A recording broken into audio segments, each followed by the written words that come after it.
بسم الله الرحمن الرحيم نحمده ونستعينه ونستغفره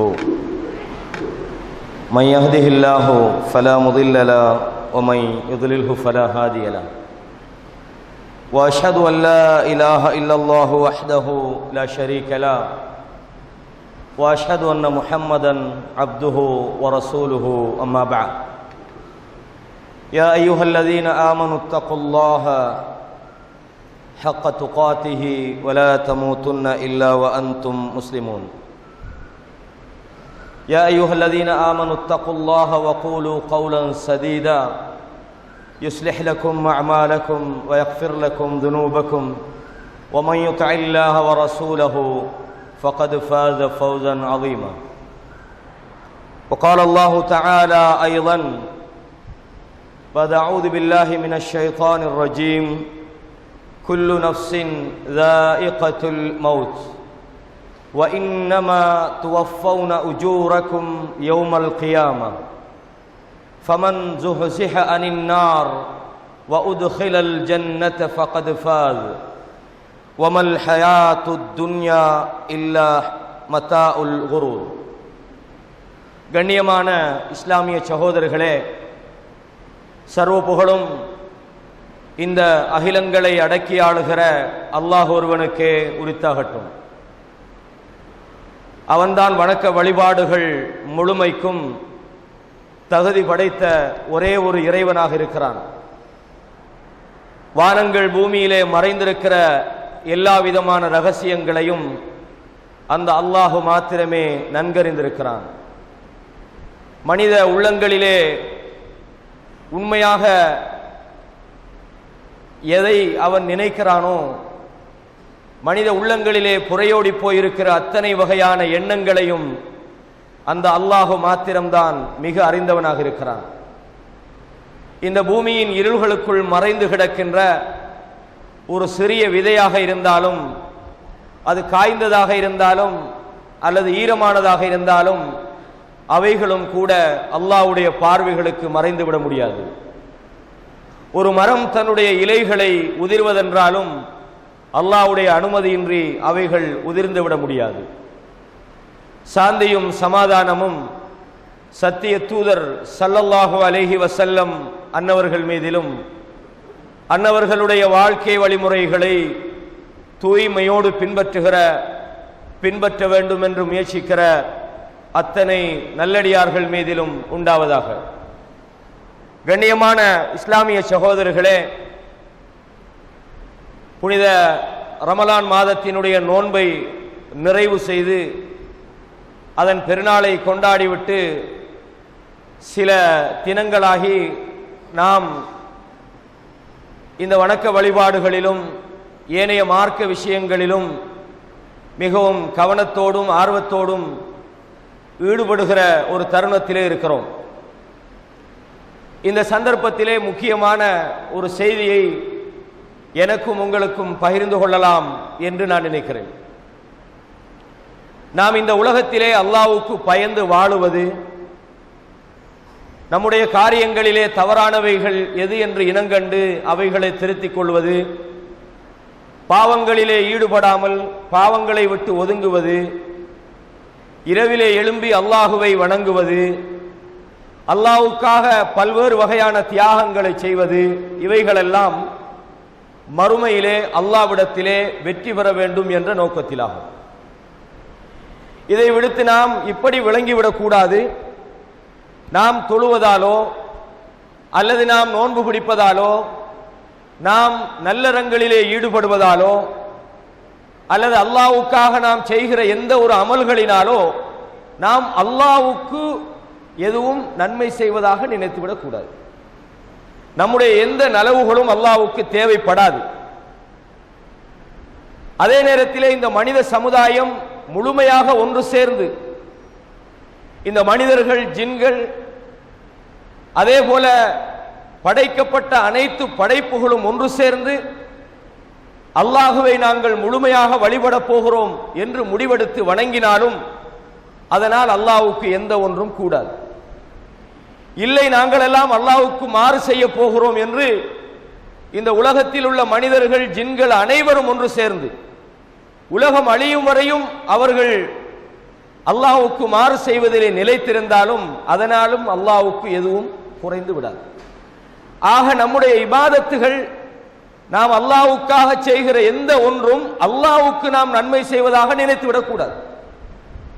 மாறாக நாம் செய்கிற அனைத்தும் நமக்கு நாமே செய்து கொள்கிற நன்மைகள். எனவே மறுமை வெற்றிக்காகத்தான் நமக்காக நாம் நன்மை செய்கிறோமே தவிர, நம்முடைய வெற்றிக்காக நாம் உழைக்கிறோமே தவிர, நாம் அல்லாஹ்வுக்கு ஏதோ நன்மை செய்யறதாக நினைச்சிடக்கூடாது. நம்முடைய தொழுகை அல்லாஹ்வுக்கு எந்த தேவையும் இல்லை. அவனுக்கு நம்முடைய நோன்பு அல்லாஹ்வுக்கு எந்த தேவையும் இல்லை. இன்னும் ஒரு படி கூடுதலாக சொல்வதாக இருந்தால், ஒரு முறை அல்லாஹ்வுடைய தூதர் ஸல்லல்லாஹு அலைஹி வஸல்லம் அவர்கள் இரவு வணக்கத்திலே ஈடுபடுகிறார்கள். ஒரு நபித்தோழர் அல்லாஹ்வுடைய தூதர் ஸல்லல்லாஹு அலைஹி வஸல்லம் அவர்களை சந்திக்கிற போது சொல்றாங்க, நீங்க நினைச்சிட வேணாம், உங்களில் யாருமே நீங்கள் செய்கிற வணக்கங்களால், தொழுகையால், நோன்பால் நீங்கள் சொர்க்கத்தை அடைய முடியாது. நம்ம நினைக்கலாம், மாஷா அல்லாஹ் நாம பள்ளியில் 5 நேரம் தொழுகிறோம், நோன்பு பிடிக்கிறோம், உம்ராக்கு போறோம், ஹஜ்ஜிக்கு போறோம், ஜகாத்து கொடுக்கிறோம், தான தர்மம் செய்றோம், நம்முடைய அமல்கள் நம்முடைய மறுமையில காப்பாற்றும் என்று யாரும் நினைக்கிறாங்க. இதை நான் சொல்லல, அல்லாஹ்வின் தூதர் சொல்கிறார்கள். எப்படி? உங்களில் யாருமே உங்களது அமல்களால் நீங்கள் வெற்றி பெற முடியாது, உங்கள் அமல்கள் உங்களை காப்பாற்றாது என்று சொல்கிறார்கள். உடனே அந்த நபித்தோழர் கேட்கிறாங்க, அல்லாஹ்வுடைய தூதரே வலா அன்த, நீங்களும் ஆன்றாங்க. அல்லாஹ்வுடைய தூதர் எப்படி வணங்குவாங்க? இரவுல கால்கள் எல்லாம் வீங்குற அளவுக்கு தொழுவாங்க. சில நபித்தோழர்கள் போய் அல்லாஹ்வுடைய தூதருடைய வணக்கத்தை விசாரித்து பார்த்து விட்டு சொல்றாங்க, முன்பின் பாவங்கள் மன்னிக்கப்பட்ட இந்த மனிதரே, அல்லாஹ்வுடைய தூதரே, இப்படி அல்லாஹ்வை வணங்குற போது நாங்கள் எல்லாம் எப்படி வணங்க வேண்டும் என்று முடிவெடுக்கிறாங்க. ஒருவர் சொல்றார், நான் திருமணம் முடிக்க மாட்டேன், ஏன்னா திருமணம் தான் இபாதத்துகளுக்கு தடையாக இருக்கும். இன்னும் ஒருவர் சொல்றார், நான் இதுக்கு பிறகு நோன்பை விட மாட்டேன், நான் தொடர்ந்து நோன்பு பிடிக்க போறேன்றாரு.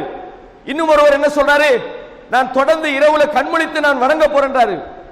அல்லாஹ்வுடைய தூதர் அதை அங்கீகரிக்கல, அது வேற விஷயம். ஆனா இங்க செய்தி என்னடா, வணக்கங்களில் மிக தீவிரமாக ஈடுபட்ட, இரவு வணக்கம் கடமையாக்கப்பட்ட, கால்கள் வீங்குகின்ற அளவுக்கு தொழக்கூடிய அல்லாஹ்வின் தூதர் சொல்கிறார்கள், உங்கள் அமல்களால் நீங்கள் வெற்றி பெற முடியாது. யார் வெற்றி பெறுவார்கள்? அல்லாஹ்வின் தூதர் சொல்கிறார்கள், இல்லா ஐயத்தகம்மதனி அல்லாஹு பிரஹ்மத்தி மின், அல்லாஹு தஆலா அவனுடைய இரக்கம் யாரை சூழ்ந்து கொள்ளுமோ அவர்தான் அல்லாஹ்விடத்தில் வெற்றி பெறுவார். அப்பனா நீங்க இதை தப்பா விளங்கிட கூடாது. எப்படி? அப்பனா இபாதத்தெல்லாம் தேவையில்ல போல, அல்லாஹ்வுடைய இரக்கத்தை மட்டும் தேடினா போதும். அந்த இரக்கத்தை அல்லாஹ்வை வணங்குவதை கொண்டு தான் தேட வேண்டும். ரசூலுல்லாஹ் சொன்னாங்க ஸல்லல்லாஹு அலைஹி வஸல்லம், மன் ஆதாலி வலியன், என்னுடைய நேசனோடு யார் பகைத்து கொண்டாரோ ஃபக்கத் ஆதன்துஹு பில் ஹர்ப், அவரோடு போராடுவதற்கு நான் பிரகடனப்படுத்துகிறேன் என்று சொல்லும் போது அந்த செய்தியில சொல்றாங்க, ஒரு அடியான் என்னை எப்போது நெருங்குகிறான் என்றால், அவன் மீது நான் எப்போது நான் நெருங்குகிறேன் என்றால், அந்த அடியான் நான் கடமையாக்கியவைகளை செய்வதன் மூலம் தான் நெருங்குறான். அப்படின்னா அல்லாஹ்வுடைய நேசம் எப்ப கிடைக்கும் தெரியுமா? அவனுக்கு அடிமையாக வாழ்வதால தான் கிடைக்கும். அப்ப இபாதத்துகள் இல்லாம நாம சொர்க்கம் பெறலாம், அல்லாஹ்வுடைய இரக்கம் மட்டும் தான் போதுண்டு இபாதத்துகளை விட்டுறக்கூடாது. எந்த அல்லாஹ்வுடைய தூதர் இபாதத்துகளால் மட்டும் சொர்க்கத்துக்கு போக முடியாது, அல்லாஹ்வுடைய இரக்கம் தேவை என்று சொன்னார்களோ அவங்களே வணங்கிக்கிட்டு தான் சொல்றாங்க. இதை நீங்க முதலாவது தெரிஞ்சு, இதையே நான் உங்களுக்கு சொன்னேன்டா, நீங்க நினைச்சிடக்கூடாது நம்முடைய இபாதத்துகள் அமல்கள் மட்டும் நாம சொர்க்கம் போறதுக்கு போதும் என்று நினைச்சிடக்கூடாது. கண்ணியமானவர்களே, அப்ப இந்த முக்கியமான ஒரு தருணத்திலே மூமின்களது வெற்றி, அதற்கு பின்னணியாக இருப்பது அல்லது வெற்றிக்கு காரணியாக இருப்பது என்ன என்றதை சுருக்கமா நாங்க பார்த்துருவோம். ஏன்னா ரமலானை அடுத்து நாங்க இன்னும் கூடுதலான வணக்க வழிபாடுகளில் மார்க்க விஷயங்கள்ல மிகவும் அக்கறையோடு, மார்க்க விஷயங்களில் பேணுதலோடு வாழ வேண்டிய ஒரு தருணம். ஏன்னா ரமலான் என்பது ஒரு இறையச்சத்தை நமக்கு தந்திருக்கிறது. அந்த இறையச்சம் என்பது இந்த உலக வாழ்க்கையிலும் அல்லாஹ்வுடைய வணக்க வழிபாடுகளிலும் ஏனைய மனிதர்களோடு நாம் உறவாடுகின்ற விஷயத்திலும் நமக்கு நல்ல ஒரு பயிற்சியை தர வேண்டும். இறையச்சம் என்பது வெறும் உதடுகள் பேசுகிற வார்த்தை அல்ல, அது வாழ்க்கையிலே மனிதனை நெறிப்படுத்த வேண்டும். தவறிலே இருக்கிற மனிதனை சரியான பாதைக்கு அது கொண்டு வர வேண்டும். பாவத்தில் ஈடுபடுகிற மனிதனை அவனை விட்டும் அந்த பாவத்தை விட்டும் தடுக்க வேண்டும். நல்ல பண்பாடுகளை கொண்டு வர வேண்டும், நல்ல எண்ணங்களை அவனுக்கு கொண்டு வர வேண்டும். அதுதான் இறையச்சம். சும்மா கோலத்தில் இறையச்சத்தை காட்டுவதோ அல்லது பேச்சில இறையச்சத்தை காட்டுவதோ அல்லது வேறு வேறு பாவனைகளில் நான் இறையச்சம் உள்ளவன் என்று சொல்வதோ உண்மையான இறையச்சத்தின் அடையாளம் அல்ல. இறையச்சம் என்பது மனித வாழ்விலே சரியான ஒரு திருப்புமுனை அவனுக்கு உண்டாக்கும், எல்லா திசையிலும் அவனை சீர்படுத்தும் என்பதை நாம் தெரிந்து கொள்ள வேண்டும். கண்ணியமானவர்களே, அல்லாஹு தஆலா சொல்றான், குல்லு நஃப்ஸின் தாயிகத்துல் மவுத், ஒவ்வொரு ஆத்மாவும் மரணத்தை சுவைக்கக்கூடியதாக இருக்கிறது. இந்த உலகத்தில் மௌத்தா போகாம யாரும் இருக்க மாட்டாங்க. எல்லா மனிதர்களும் எல்லா ஆத்மாக்களும் மரணத்தை சுவைக்கக்கூடியதாக இருக்கிறது. தாயிகன்றது என்னது? சுவைக்கிறது, டேஸ்ட் பண்றது. மரணத்தை சுவைக்கக்கூடியதாக இருக்கிறது. அல்லாஹ் சொல்றான், குல்லு நஃப்ஸின் தாயிகத்துல் மவுத் வ இன்னமா துவஃபௌன உஜூரக்கும் யௌமல் கியாமா, நீங்கள் முழுமையாக கூலி வழங்கப்படுவது கியாமத்துடைய நாளிலே தான். உங்களுக்கு முழுசா கூலி அல்லாஹ் எப்ப தருவான்? கியாமத்தில் தருவான். உலகத்தில் தருவானா? சில நேரம் இப்ப நாங்க உலகத்தில் நல்ல மனுஷனா வாழ்றோம், அல்லாஹ்வுக்கு பயந்து தொழுகிறோம், நல்ல பண்பாடுகளோடு வாழ்றோம், அடுத்த மனிதர்களுடைய உரிமை விஷயத்தில் நம்ம கவனமாக இருக்கிறோம், நல்ல இபாதத்துகள் ஏனைய விஷயங்கள் நம்மகிட்ட இருக்கிறது. அதே நேரத்தில் வாழ்க்கையில பார்த்தா நமக்கு நிறைய பிரச்சனைகள் வரும், சோதனைகள், துன்பங்கள், குடும்பத்தில், பொருளாதாரத்தில், எல்லா திசையிலும் இருந்தும் நமக்கு பிரச்சனைகள் வரும். ஆனா நம்மள சில பேர் என்ன நினைப்பாங்கன்னா, நான் எவ்வளவு அல்லாஹ்வுக்கு பயந்து வாழ்றேன், நான் எப்படி தொழுகையில கவனமா இருக்கிறேன், நான் எவ்வளவு கஷ்டப்பட்டு நோன்பு பிடிக்கிறேன், இரவுல எழும்பி நான் எப்படி தொழுகிறேன், சுபஹ் தொழுகையை நான் எப்படி தவறாம நான் அதுல கலந்து கொள்ற ஜமாத்தோடு, இவ்வளவு நல்லவனாக நான் வாழுகிற போது எனக்கு மட்டும் ஏன் இப்படி பிரச்சனை என்று நினைக்கலாம். ஆனா உண்மை என்னடா, இன்னல்லாஹ தஆலா இதா அஹப்ப கௌமன் இப்தலாஹும், அல்லாஹ் எந்த சமுதாயத்தை விரும்புகிறானோ அவர்களை சோதிக்கிறான். ஃபமன் ரதிய ஃபலஹுர் ரிதா, யார் அல்லாஹ்வை பொருந்திக் கொள்கிறார்களோ அல்லாஹ்வுடைய பொருத்தம் அவர்களுக்கு இருக்கிறது. வமன் சஹித், யார் அல்லாஹ்வை கோபிக்கிறார்களோ வல ஃபலஹு சுஹ்த், அவங்களுக்கு அல்லாஹ்ட கோபம் இருக்கிறது என்று ரசூலுல்லாஹ் சொன்னாங்க. இன்ன இலமல் ஜஸா, மகத்தான கூலி யாருக்கு இருக்கிறது என்றால் மஅ இலமல் பலா, யாருக்கு கூடுதலான சோதனை இருக்குமோ, யாருக்கு வாழ்க்கையில நிறைய பிரச்சனைகள் இருக்குமோ, யாருக்கு வாழ்க்கையில நிறைய இன்னல்கள் இருக்குமோ அவர்களுக்கு தான் கூடுதலான கூலி கிடைக்கும் என்று அல்லாஹ்வின் தூதர் சொன்னார்கள் ஸல்லல்லாஹு அலைஹி வஸல்லம். அப்ப இந்த வசனம் உங்களுக்கு முழுமையான கூலி மௌத்துக்கு பிறகுதான் இருக்கிறது. அல்லாஹ் சொல்றான் எப்படி, வ இன்னமா துவஃபௌன உஜூரக்கும், நீங்கள் முழுமையாக கூலி வழங்கப்படுவதெல்லாம் யௌமல் கியாமா, கியாமத்துடைய நாளிலே தான். நல்லவனுக்கு நல்ல கூலி அங்கதான் கிடைக்கும், மோசமான கெட்டவனுக்கும் அங்கதான் கூலி கிடைக்கும். சில ஆட்களை பார்க்கலாம், ரொம்ப மோசமானவனா இருப்பான், உலகத்தில் பார்த்தா நல்லா இருக்கிறான், ஒரு பிரச்சனையும் இல்லை அவனுக்கு, நல்ல பொருளாதாரம், நல்ல வசதி, எல்லாமே நல்லா இருக்குது. நாம என்ன நினைக்கிறோம், என்னடா இப்படி அநியாயம் பண்றான், அவன் அல்லாஹ் இவ்வளவு நல்லா வச்சுக்கிறானே அப்படின்னு. அல்லாஹ் சொல்றான், லா தஹ்ஸபன்னல்லாஹ காஃபிலன் அம்மா யஅமலுல் வாலிமூன், இந்த அக்கிரமம் செய்கிறார்களே, இந்த அக்கிரமம் செய்கிற மனிதர்கள், அநியாயம் செய்கிற மனிதர்கள் நினைக்க வேண்டாம் அவர்கள் செய்கிற அநியாயத்தை பார்த்து கொண்டு அல்லாஹ் பராமுகமாக இருக்கிறான் என்று. அல்லாஹ்க்கு விளங்கல, அல்லாஹ் கேலஸா இருக்கிறான். லா தஹ்ஸபன்னல்லாஹ காஃபிலன், அல்லாஹ் பொடுபோக்காக இருக்கிறான், விளங்காம இருக்கிறான் என்று நீங்க நினைச்சிடாதீங்க. அல்லாஹ் சொல்றான், அநியாயம் செய்யறவங்க எல்லாம் அப்படித்தான் நினைக்கிறது. மாஷா அல்லாஹ், நான் என்ன பண்ணிட்டு நான் எவ்வளவு தப்புறேன் பாத்தீங்களா, எவ்வளவு எஸ்கேப் ஆகுறேன், கொலை செஞ்சுட்டு நீதிமன்றத்தில் போய் கொலை இல்லைன்னு வந்துடுறான், கடத்துறான் இல்லைன்றான், பொய் சொல்றான் இல்லைன்றான், மக்களுக்கு மத்தியில் அவன் நல்லவன். அல்லாஹ் சொல்றான், நினைச்சிருக்கியா அவன் அநியாயம் ஒன்றும் அல்லாஹ்க்கு தெரியாண்டு உனக்கு பிற்படுத்துவது. அல்லாஹ் ஏன் பிற்படுத்துறான், இன்னமா யுஅஹிருஹும் லியௌமின், அதுக்கு அல்லாஹ் ஒரு நாளை வச்சுக்கிறான். அந்த நாள் வந்துவிடுமாக இருந்தால் நீங்கள் தரிகட்டு போய் ஓடுவீர்கள் அல்லாஹ் சொல்றான். இது ஏன் நான் உங்களுக்கு சொன்னேன்டா, அல்லாஹ் சொல்றான் இப்படி, وَإِنَّمَا تُوَفَّوْنَ أُجُورَهُمْ يَوْمَ الْقِيَامَةِ நீங்கள் முழுமையாக கூலி வழங்கப்படுவதெல்லாம் கியாமத்துடைய நாளிலேதான். அங்கதான் நல்லவன் யாருன்னு ஒரிஜினலா தெரியும், கெட்டவன் யாருன்னு ஒரிஜினலா தெரியும். இங்க தெரியாது. இங்க நல்லவன் உங்களுக்கு கெட்டவன் மாதிரியும் தெரியுவான், கெட்டவன் நல்லவன் மாதிரியும் தெரியுவான். இங்க பார்த்து முடிவெடுக்க முடியாது சகோதரர்களே. எனவேதான் அல்லாஹ் சொல்றான், உங்களுக்கு முழுமையான கூலி அங்கதான் வழங்கப்படும். புத்தகத்தை கொடுத்துருவான். எப்படி? குல்லு இன்சானின் அல்ஸம்னாஹு தாயிரஹு ஃபீ உனுகிஹி, ஒவ்வொரு மனிதனுடைய கழுத்துகளிலும் அவர்களது செயல்களை பதிவதற்கான பதிவேடுகளை நாங்கள் சொருகியிருக்கிறோம். அல்லாஹ் சொல்றான், வனுஹ்ரிஜு லஹு யௌமல் கியாமத்தி கிதாபன் யல்காஹு மன்சூரா, கியாமத்துடைய நாளிலே அவன் வாசிக்கிற ஏடாக அவனுடைய கையிலே கொடுப்போம். இக்ரா கிதாபக், வாசி பாருங்கப்பா, உன்னுடைய பதிவேட்டை நீனே வாசித்து பார். கஃபா பினஃப்ஸிகல் யௌம அலைக ஹஸீபா, இன்றைய தினம் உன்னுடைய கணக்கு வழக்க பார்க்கிறதுக்கு நீனே போதுமானவன். அல்லாஹ் சொல்றான். எப்படி? அன்றைய நாளில் தான் தெரியும். பௌதியல் கிதாப், அவர்களது பதிவேடு அவர்களுக்கு முன்னால் கொண்டு வைக்கப்படும். ஃபதரல் முஜ்ரிமீன முஷ்ஃபிகீன மிம்மா ஃபீ, கெட்டவர்கள் அந்த பதிவேட்டை பார்க்கிறார்கள், அதை பார்த்து பயந்து விட்டார்கள். என்ன சொல்றாங்க? எனக்கு என்ன கேடு உண்டாகி விட்டது, மாலி ஹாதல் கிதாப், இந்த புத்தகத்துக்கு என்ன ஏற்பட்டு விட்டது? லா யுகாதிரு ஸகீரத்தன் வலா கபீரத்தன் இல்லா அஹ்ஸாஹா, சின்னது பெருசு என்று எதையும் விடல. அல்லாஹ் எல்லாத்தையும் பதிஞ்சு வச்சுக்கிறான். நான் என்ன விளையாட்டுக்கு தானே சொன்னேன், அதையும் எழுதிட்டானே. சும்மா தானே பேசினேன், அதையும் எழுதிட்டானே. நான் என்ன சாராயமா குடிச்சேன், சிகரெட் தானே குடிச்சேன், அதையும் எழுதிட்டானே என்பது போல மனிதன் செய்கிற அத்தனையும் அங்கே வழங்கப்படும். அப்பதான் தெரியும் நம்ம ரிசல்ட் உண்மையா என்னன்னு. இங்க நாம எல்லாம் நல்ல ஆட்களாம், யாருக்கிட்ட கேட்டு பாருங்க, மாஷா அல்லாஹ் நான் என்றால் எப்படிப்பட்டவன் தெரியுமான்னு விளக்கம் சொல்லுவாங்க. அங்க போய் சொல்ல முடியாது.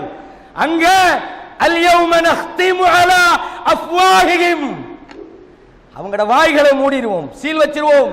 வத்துகல்லிமுனா ஐதீஹிம், அவங்களோட கரங்கள் நம்மளோடு பேச போகுது. வாய்க்கு வேலை இல்லையே போய் சொல்றதுக்கு, அங்க போய் ஒன்னும் பேச முடியாது. வதஷ்ஹது அர்ஜுலுஹும், அவர்களது கால்கள் அவர்களுக்கு எதிராக சாட்சி சொல்ல போகிறது. கண்ணியமானவர்களே, அன்பான இஸ்லாமிய சகோதரர்களே, இதை ஏன் நான் சொல்றேன்?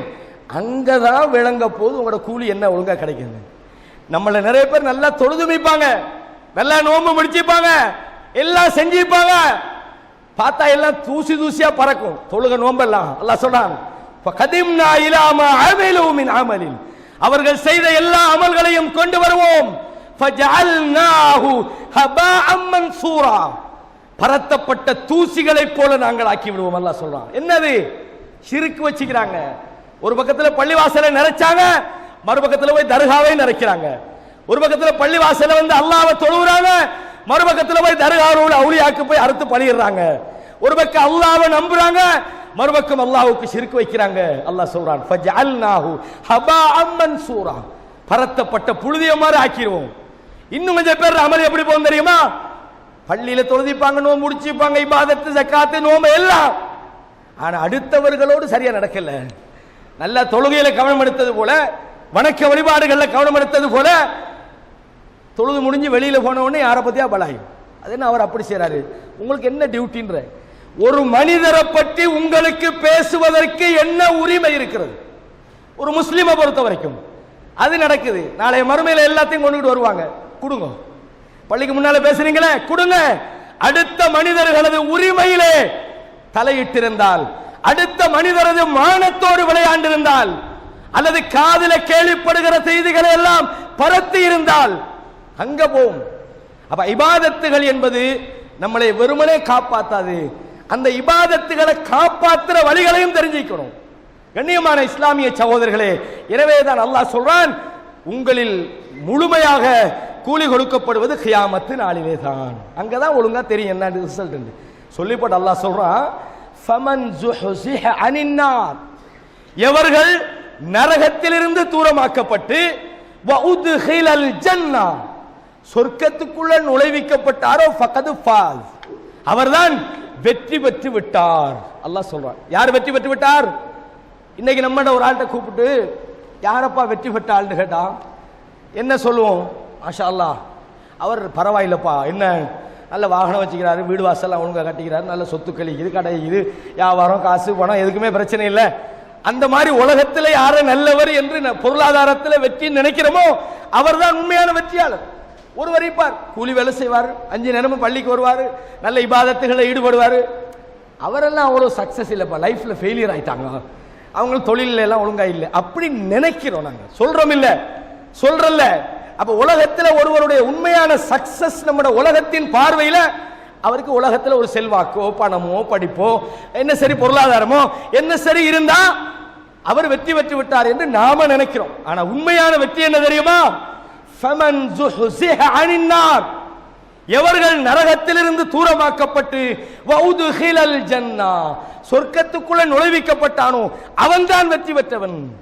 சொல்லி போட்டு அடுத்த வசனத்துல சொல்றான், வமல் ஹயாத்து துன்யா இல்லா மதாஉல் குரூர், இந்த உலக வாழ்க்கை இருக்குதப்பா அது ஏமாற்றக்கூடிய மதா, சொற்பமான சுகம், அற்பமான ஒரு இன்பம் என்று அல்லாஹ் சொல்றான். அது அர்த்தம் என்ன?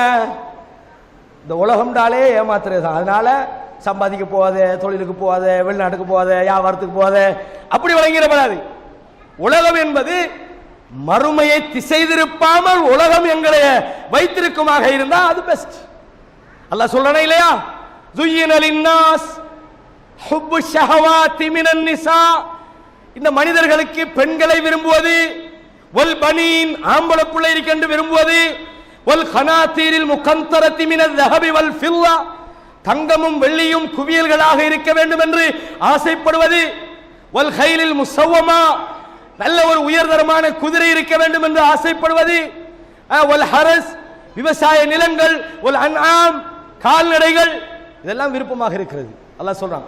எப்படி இந்த உலகத்தில் மனுஷன் எதையெல்லாம் மேக்சிமம் விரும்புவானோ அதையெல்லாம் சொல்லி போட்டு அல்லாஹ் சொல்றான், இதெல்லாம் உங்களுக்கு விருப்பம்.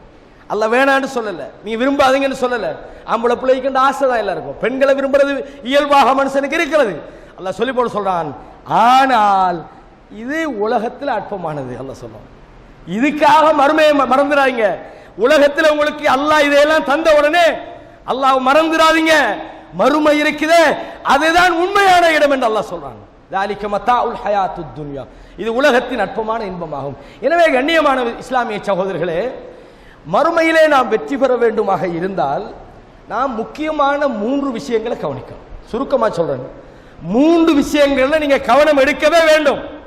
முதலாவது என்னடா, எல்லாரும் முதலாவது கவனம் எடுக்கிறது தெரியுமா? நான் மறுமையில வெற்றி பெற போறேன்னு தொழுவுறது தான், நோன்பு முடிக்கிறது, அமல் செய்யறது, இது முக்கியம்தான். ஏன்னா நாளைய மறுமையிலே ஒரு மனிதனுக்கு வெற்றிக்கு காரணமாக இருப்பதில் முக்கியமானது அமலுக்கு இருக்கிறது. எனவே அல்லாஹு தஆலா வல்லதீன ஆமனு வ அமிலு ஸாலிஹாத் என்று அல்லாஹ் சொல்றான். எவர்கள் ஈமான் கொண்டு, கொஞ்சம் முன்னால வாங்க, கொஞ்சம் முன்னால வாங்க, நான் பின்னுக்கு வரவங்களுக்கு இடம் இல்லை, கொஞ்சம் முன்னுக்கு வாங்க. அப்ப அல்லாஹ் சொல்றான், ஈமானை பத்தி பேசுற எல்லா இடங்களையும் நீங்க எடுத்து பார்த்தீங்கன்னா அந்த ஈமானோடு அவர்களிடம் சிறந்த செயல்பாடு, சிறந்த நல்லவர்கள் இருக்கும் அல்லாஹ் சொல்லி காட்டுறான். நீங்க குர்ஆன்ல எடுத்து பார்க்கலாம், எக்கச்சக்கமான வசனங்கள் அதுக்கு உதாரணமாக இருக்கின்றன. அதை இங்க எல்லா வசனங்களையும் சொல்ல இயலாது. உதாரணமா ஒரு சில வசனங்களை சொல்றேன். அல்லாஹ் திருமறையில சொல்றான், ஒமன் அஹ்ஸனு கௌலன், உங்களில் சிறந்த வார்த்தை சொல்கிறவர்கள் யார்? மிகச்சிறந்த வார்த்தை சொல்கிறவன் யார்? என்ன வார்த்தை? மிம்மன் தஆ இலல்லாஹ், எவர்கள் மக்களை அல்லாஹ்வின் பால் அழைத்து, வ அமில சாலிஹன், சாலிகான நல்ல செயல்பாடுகளில் அவனும் ஈடுபட்டு, வகால இன்னனி மினல் முஸ்லிமீன், நானும் ஒரு முஸ்லிம் தான் என்று சொல்றானே, அவனை விட சிறந்த வார்த்தை சொல்றவன் யார்? அல்லாஹ் கேட்கிறான். எல்லாரும் முஸ்லீம்னு சொல்லலும், இப்ப நானும் சொல்லலும் நீங்களும் சொல்லலும், எல்லாரும் நானும் ஒரு முஸ்லீம் தான்ப்பா அப்படின்றனும். நான் பார்த்தேன் நேற்று பார்ல நீங்க முஸ்லீம்ன்றத அப்படின்னு சொல்ற மாதிரி அவன் இஸ்லாம் இருக்க கூடாது. நானும் ஒரு முஸ்லீம் தான்ப்பா, விளங்குதே சுபு தொலைக்கு வந்து பார்த்தா நீங்க முஸ்லீம் தாண்டு, அப்ப சுபுக்கெல்லாம் மறுக்கிறீங்க, என்னப்பா முஸ்லீம் அப்படின்னு கேட்கிற மாதிரி ஒருத்த முஸ்லீம் ஆயிருந்தா அவனும் முஸ்லீம் தான் சொல்லுவான். ஆனா உண்மையான முஸ்லீம் அல்லாஹ் சொல்றான், மக்களை அல்லாஹ்வின் பக்கம் அழைக்க வேண்டும். வ அமில சாலிஹ் என்ற அல்லாஹ் சாலிஹான நல்ல செயல்பாடுகளில் ஈடுபட வேண்டும். வகால இன்னனி மினல் முஸ்லிமீன். அவன் தன்னை முஸ்லிம் என்று சொல்லணும். இந்த ரெண்டையும் செஞ்சுக்கிட்டு சொன்னா தான் முஸ்லிம். இல்லைன்னா எல்லாரும் சொல்ற மாதிரி அவர் முஸ்லிம் தான். ஆனா என்ன முஸ்லிம்?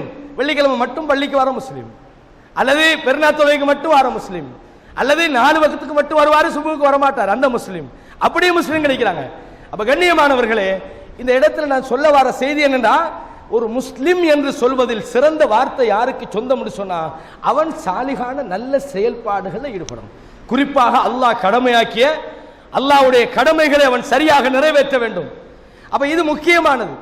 இதே நேரத்தில் ஒரு செய்தியை நீங்க விளங்கிக் கொள்ளணும். என்னன்னா, மறுமையில் வெற்றி பெற வேண்டும் என்று ஒருவர் நினைச்சா அவர் செய்ய வேண்டிய முதல் காரியம் என்ன தெரியுமா? என்னுடைய கொள்கை என்னன்னு பார்க்கணும். கொள்கை சரியில்லாம இருந்தா நீங்க எவ்வளவு தொழுகையை தொழுதாலும் உங்களுக்கு பிரயோசனம் கிடைக்காது. ஒருவர் தவறான ஒரு வழிகேடான ஒரு கொள்கை இருக்கிறார். இன்னைக்கு பார்க்கிற எத்தனையோ வழிகேடுகள் இருக்கிறது. குர்ஆன் சுன்னா என்ற பெயர்லயே வழிகேடு. குர்ஆன் சுன்னாவுக்கு முரணானதுதான் வழிகேடுன்னு நாங்க படிச்சோம். ஆனா குர்ஆன் சுன்னாட பெயராலே வழிகேடுகள், எத்தனையோ வழிகேடுகள் இருக்கிறது. எந்த அளவுக்குன்னு சொன்னா, அந்த வழிகேடுகளுடைய விஸ்வரூபம் எப்படி இருக்கிறது? முஸ்லிமாக இருக்கிறவன முஸ்லிம் ஏற்றுக்கொள்ள முடியல. அதே அந்நியவனோடு நாங்க காட்ட அந்த நல்லுறவை ஒரு முஸ்லிமோட காட்ட முடியல. அதுக்கு பேர் கொள்கை உறுதி. அந்நியவனோட கண்டா நல்லா நடக்கணும், அந்நிய சமூகத்தோடு சரியாக நடந்து கொள்ளணும் போதிக்கிறாங்க. ஆனா கொள்கைவாதிகளோடு சலாம் கூட இல்லாத நிலைமைய கொள்கை ஆக்கி இருக்கிறது. கொள்கையின் பெயர். கண்ணியமானவர்களே, அப்ப கொள்கைன்னா என்னன்னு முதல்ல பார்க்கணும். ஒருவர் தொழுவுறதுக்கு முதல்ல, நோன்பு பிடிக்க முதல்ல, நான் மறுமையில வெற்றி பெறுவதற்கு தான் இதெல்லாம் செய்யறேன், அதுக்கு ஆக முக்கியமாக பார்க்க வேண்டியது என்னுடைய கொள்கை என்ன.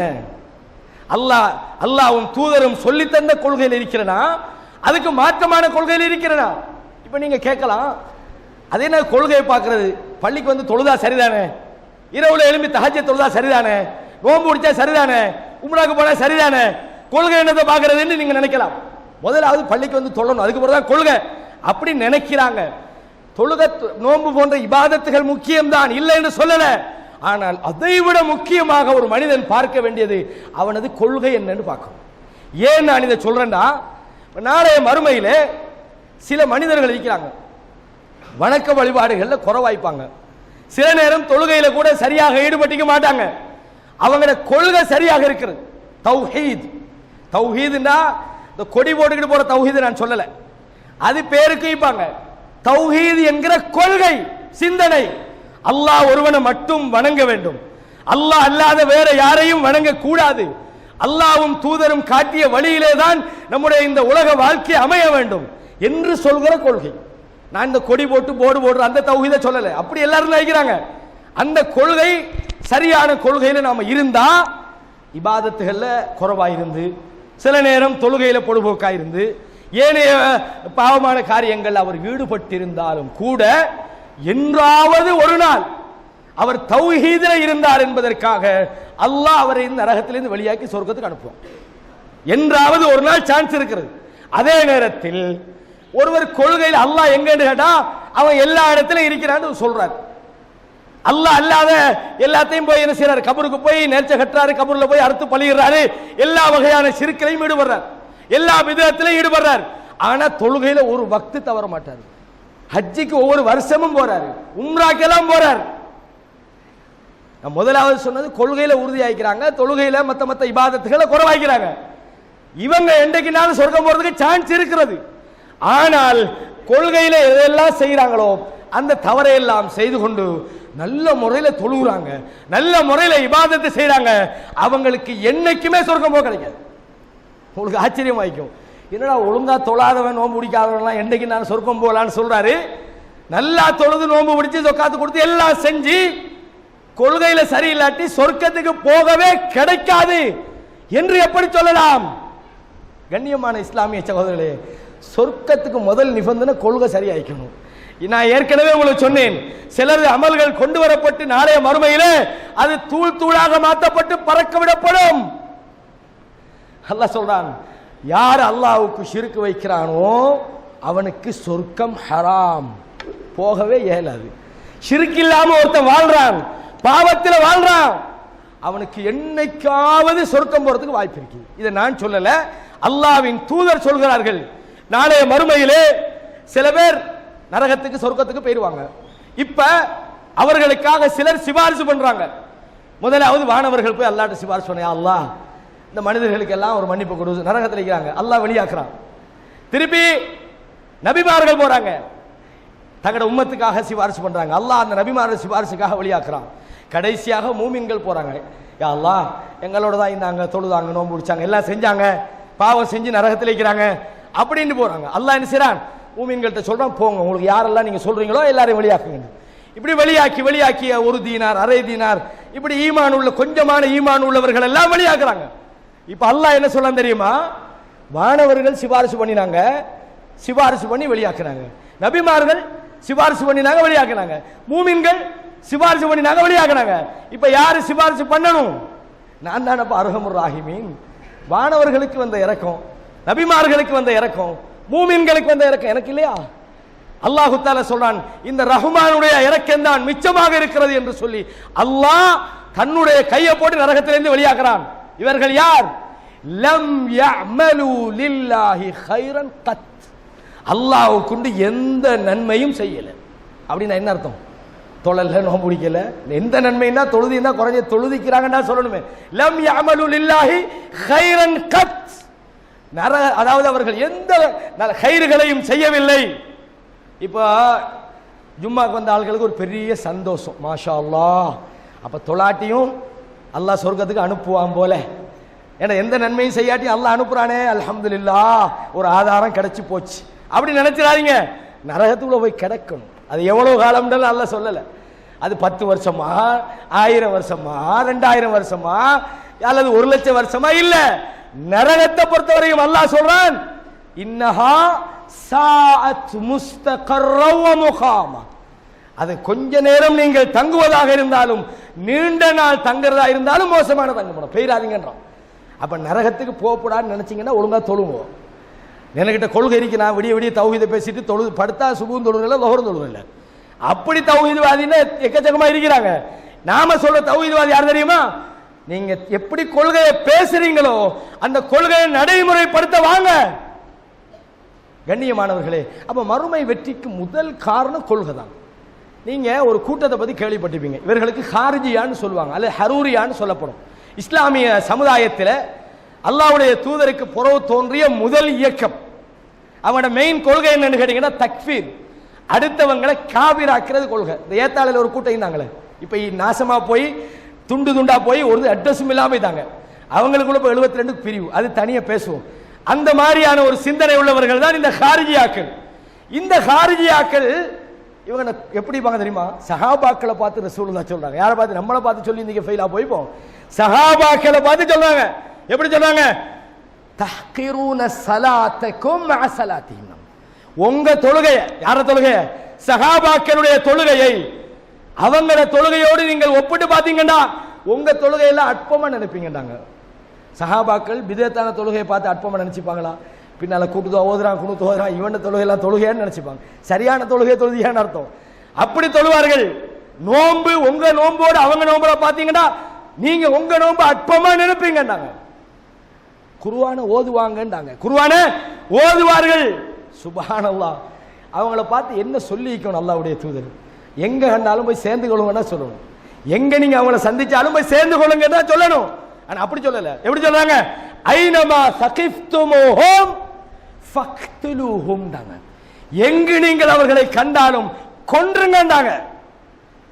சுப்ஹானல்லாஹ். நல்லா தொழுறவங்கள கொல்ல சொன்னாங்கன்னு அர்த்தமா? நல்லா தொழுறவங்க தேடி தேடி கொல்லுங்கன்னு அர்த்தமா? நோன்பு முடிக்கிறவங்க கொல்லுங்கன்னு அர்த்தமா? இல்ல. அவங்களோட கொள்கை கோளாறு, அதான் பிரச்சனை. தொழுகையில் அவங்க காட்டின கவனத்தை விட, நோன்புல காட்டின கவனத்தை விட, குர்ஆன ஓதுறத்துல காட்டின கவனத்தை விட கொள்கையில் அவங்க காட்டல. எங்க கண்டாலும் கொன்றுங்கன்னாங்க. அப்ப இதுல நமக்கு என்ன விளங்குதுன்னா, நல்லா தொழுதா மட்டும் நல்ல கொள்கையில் இருக்கிறேன்னு அர்த்தம் இல்லை. நாங்க நல்லா தொழுகிறோம், வந்து பாருங்க, எங்களோட வந்து சேருங்கன்னு சொல்லலாது. நீ உன்னோட கொள்கை என்னன்னு பாருங்க. நீ அல்லாஹ்வை பத்தி என்ன நம்பிக்கை? உன்ன மாதிரி தான் அல்லாஹ் நினைக்கிறியா? உனக்கு முடியாததெல்லாம் அல்லாஹ்வுக்கு முடியாது. இன்னைக்கு ஒரு கூட்டம் அப்படி சொல்றாங்களா இல்லையா? அல்லாஹ்வுடைய விஷயத்தை இவங்க எடுத்து வச்சுக்கிட்டு நமக்கு எது சாத்தியப்படாத அல்லாஹ்வுக்கும் சாத்தியப்படாத மாதிரி ஆக்கிட்டாங்க. அப்ப இந்த மாதிரியாக நம்ம நடந்துக்கிட்டோம்னா கொள்கையில் கோளாறு இருந்தால் வெற்றி பெற முடியாது. ஆக மனிதன் மறுமையில் உண்மையான வெற்றி அடையணும்டா முதலாவது அவன் கொள்கையை பார்க்கணும், ரெண்டாவது அவன் இபாதத்துகள், அவன் அமல்கள், அமல் சாலிஹா, சாலிகான செயல்பாடுகளை பார்க்கணும், மூன்றாவது என்னண்டா அவன் பண்பாடுகளும் சரியாக இருக்கணும். இந்த மூன்றும் வெற்றிக்கான முக்கியமான காரணமாக இருக்கிறது. அல்லாஹ் அந்த வெற்றி அடையக்கூடிய பாக்கியத்தை நமக்கு தர வேண்டும். வா அகூலு கௌலி ஹாதா வஸ்தக்ஃபிருல்லாஹ் லி வ லக்கும்.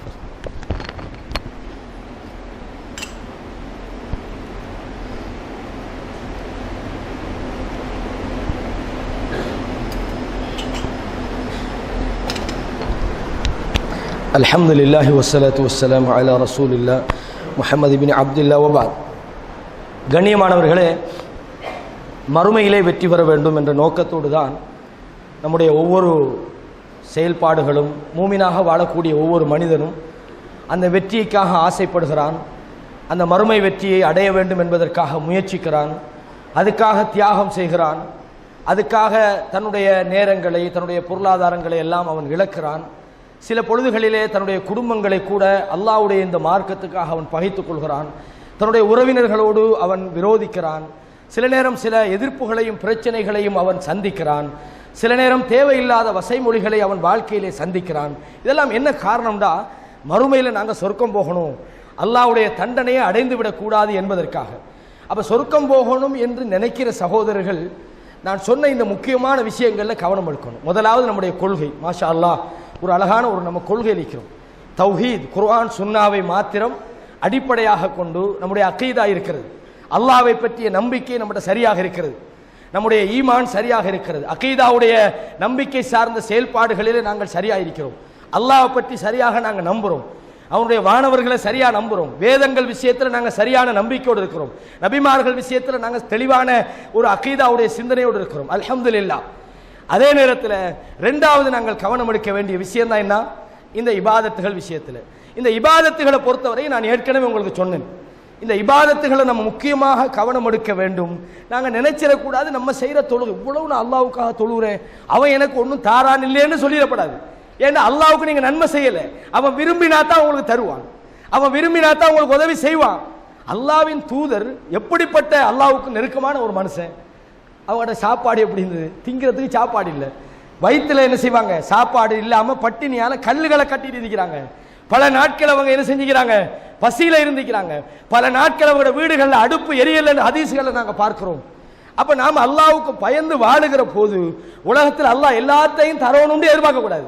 அல்லது இவ்வளவு நம்ம அல்லாவுக்காக செய்யறோமே, நம்ம அல்லாஹ் நமக்கு கடமைப்பட்ட மாதிரி நம்ம அல்லாஹ் பத்தி நினைச்சிடக்கூடாது. நம்ம எவ்வளவு தொழுதாலும், எவ்வளவு நோன்பு பிடிச்சாலும், தியாகம் பண்ணினாலும், யா அல்லாஹ் என்னை சொர்க்கத்துக்கு அனுப்பியா அல்லாஹ், என்னை நரகத்திலிருந்து காப்பாத்தியா அல்லாஹ் என்று அல்லாஹ்ட விஷயத்தில் நாங்கள் கவனம் எடுக்க வேண்டும். உங்களுக்கு தெரியுமா, நபித்தோழர்கள் சொர்க்கம் என்று நன்மாராயம் சொல்லப்பட்டவர்கள் கூட அல்லாஹ்ட விஷயத்தில் அவங்களுக்கு சொர்க்கம் தெரியும், ஆனாலும் பயந்துக்கிறாங்க. அப்துர் ரஹ்மான் இப்னு அவுஃப் என்ற ஒரு நபித்தோழர், இந்த நபித்தோழரை பத்தி ரசூலுல்லாஹ் சொன்னாங்க, அப்துர் ரஹ்மான் இப்னு அவுஃப் தவழ்ந்து கொண்டு சொர்க்கத்துக்குள்ள வருவார்னு சொன்னாங்க. தவழ்ந்துகிட்டு சொர்க்கத்துக்குள்ள வந்துருவாரு, தவழ்ந்துகிட்டு வருவார். ஒரு சந்தர்ப்பத்தில் அப்துர் ரஹ்மான் இப்னு அவுஃப் ரலியல்லாஹு அன்ஹு வியாபார கூட்டம் மதீனாவுக்குள்ள வருகிறது. ஒரு சில நிமிஷங்கள் கொஞ்சம் அட்ஜஸ்ட் பண்ணிக்கொள்ளுவோம். மதீனாவுக்குள்ள வருது, சலசலப்பா இருக்குது. அப்ப ஆயிஷா ரலியல்லாஹு அன்ஹா கேட்கறாங்க, யார் என்ன சத்தம் ஆகிருந்து? அப்ப சொல்றாங்க, அப்துர் ரஹ்மானுடைய வியாபார கூட்டம் வந்துக்குது, 700 ஒட்டகங்கள்ல சாமான எல்லாம் ஏற்றிட்டு வந்துக்கிறாங்க. அப்ப அப்துர் ரஹ்மான் இப்னு அவுஃபை பத்தி சொல்றாங்க, அன்னை ஆயிஷா, அல்லாஹ்வின் தூதர் சொல்ல கேட்டேன், அப்துர் ரஹ்மான் சொர்க்கத்துக்குள்ள தவழ்ந்து கொண்டுதான் வருவார் அப்படின்னாங்க. இந்த செய்தியை அப்துர் ரஹ்மான் இப்னு அவுஃப் போயிட்டு, அல்லாஹ்வின் தூதர் உங்களை பத்தி இப்படி சொன்னதாக அப்படின்னு அவங்க வாராங்க. அல்லாஹ்வுடைய தூதருடைய மனைவி ஆயிஷா ரலியல்லாஹு வீட்டுக்கு வருகிறார்கள். அதாவது மூமின்களின் தாயாரே, இப்படி ஒரு செய்தி நான் ஏற்கனவே கேள்விப்பட்டிருக்கிறேன், அல்லாஹ்வின் தூதர் சொன்னது எனக்கு தெரியும், ஆனா உங்க வாயால 2ஆம் முறை கேள்விப்பட்டிருக்கிறேன், அதனால நான் ஒரு வேலை செய்ய போற, அல்லாஹ்வுடைய தூதர் இப்படி சொன்னதற்காக நான் வந்திருக்கிற 700 ஒட்டகங்களையும் அதில் ஏற்றப்பட்ட பொருளையும் அல்லாஹ்வுடைய வாதையில கொடுக்க போறேன். சுப்ஹானல்லாஹ். அவர் ஏன் கொடுக்கணும்? அவருக்கு சொர்க்கம் ஒரு கன்ஃபார்ம். அப்ப சொர்க்கம் கன்ஃபார்ம் என்று உறுதியாக சொல்லப்பட்டவர்கள் கூட அல்லாஹ்வுக்கு பயந்து வாழ்ந்துக்கிறாங்கன்னு விளங்குது. கண்ணியமானவர்களே, நாம மாஷா அல்லாஹ் நல்ல கொள்கை இருக்கிறோம், நல்லா தொழுகிறோம், நல்லா நோன்பு முடிக்கிறோம் என்று நம்ம அமல்களை நம்மளை நாமளே திருப்திப்பட்டு குறைச்சிடக்கூடாது. ஒவ்வொரு செகண்டும் மாஷா அல்லாஹ் என்னையை பொறுத்த வரைக்கும் அல்ஹம்துலில்லாஹ் எனக்கு சொர்க்கம் ஷுவர் அப்படின்ற மாதிரி எங்கட பாவனைகள் இருக்கக்கூடாது.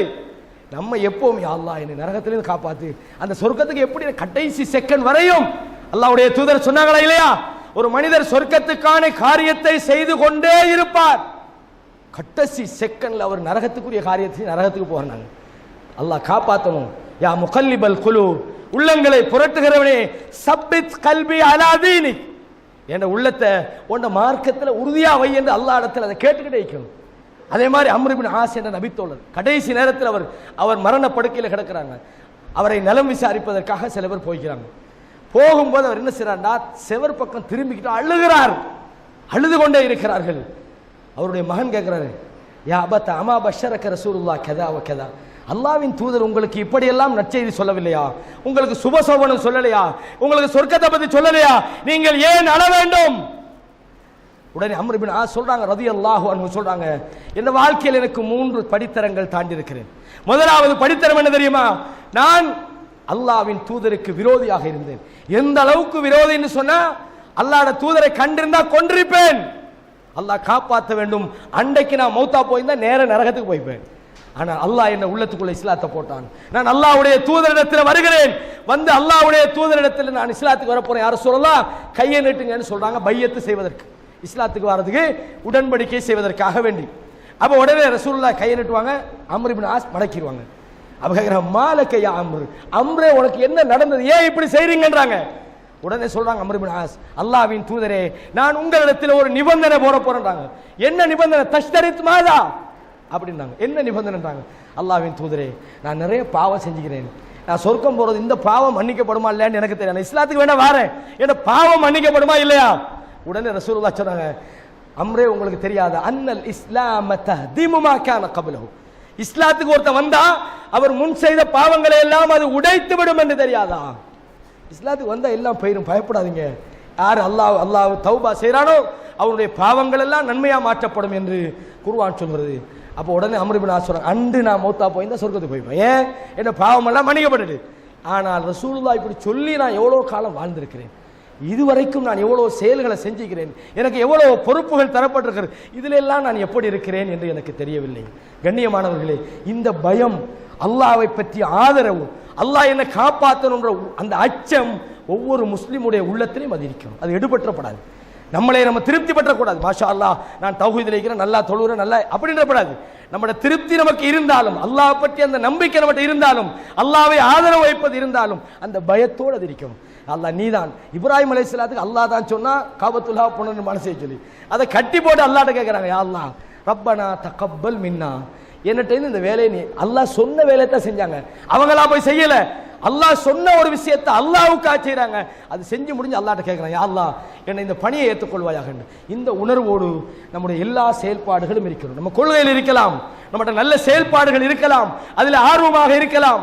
ஆனால் கடைசி நேரம் வரைக்கும் யா அல்லாஹ் என்னை காப்பாத்து, மௌத்துடைய நேரம் வரைக்கும் இந்த ஈமானோடு என்னை வாழச் செய்து ஈமானோடு மௌத்தாக்கு என்று அல்லாஹ்விடத்தில் நாம் தினமும் துஆ செய்யக்கூடியவர்களாக, அந்த உறுதிப்பாட்டோடு வாழக்கூடியவர்களாக அல்லாஹ் நம் அனைவரையும் ஆக்கியர் புரிவானாக. வஅகூலு கௌலி ஹாதா அஸ்தக்ஃபிருல்லாஹ் லி வ லக்கும். هذا القرآن يوحدنا لطريق الخير يوجهنا الله تعالى أنزله ورسول الله معلمنا